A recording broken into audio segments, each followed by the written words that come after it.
Summer of 1969, and I had the opportunity to meet you guys. You guys had just run the long trail, and every night you'd stop off at somebody's house, I think, and have a little PR for the U.S. ski team. Tell us about it. I'm glad to tell you about it. It was quite an adventure. First of all, we can't run the long trail except in a few sections. Maybe 10% of you can run. The rest of it's a hike. And try as you might, it's hard to get any faster than 3 miles an hour because there's too many ups, too many downs, roots, rocks, stumps, and mud holes. An interesting fact is that, we hiked the whole thing without a water bottle, without any food other than a few dextrose pills we keep in a little plastic bag tucked into our belt. And we would drink out of the streams. Nowadays, people have to be horrified. You might catch Giardia or something, but none of us got Giardia, and we'd have beer for lunch too. So, but all the ski resorts along the way put out a big spread for us when we came by, helped us with lunch and that time. And you talk about chemistry being developed. It was really fun. But have Bob tell you about bicycling through Vermont. Then we did parts of New Hampshire, and it was about 10 days. We were going 110, 120 miles a day. He's got the stories. Tell him, Bob.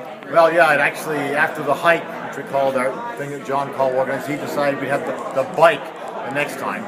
And we actually started in Massachusetts. Went from about 100 miles a day, 100 plus, Massachusetts to Maine, to New Hampshire, to northern Vermont, and back down the west side of Lake Champlain, back in Vermont at Manchester, and made a loop back to Putney and finished at Putney.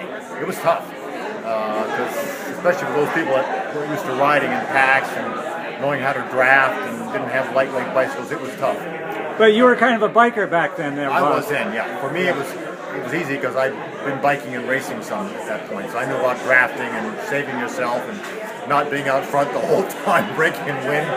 There's all kinds of stories. It could go on forever. I mean, so if you think back on many of those workouts that you guys did, if they weren't all good physically, as far as developing your physique, they're probably pretty good mental workouts. Really good mental.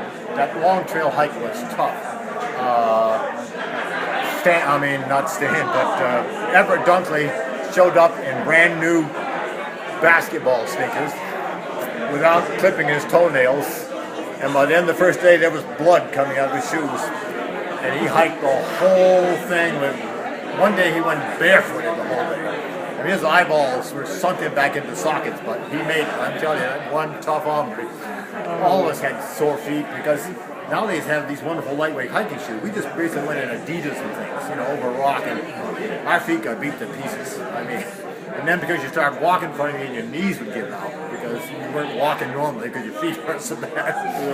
But yeah, we did it. But I want to add that if we were to go for the record again, what we would do is stay on the trail. So we'd get up early in the morning and get on the trail. We had to drive an hour to get on the trail we left off. And at night was a banquet every night, a cocktail party.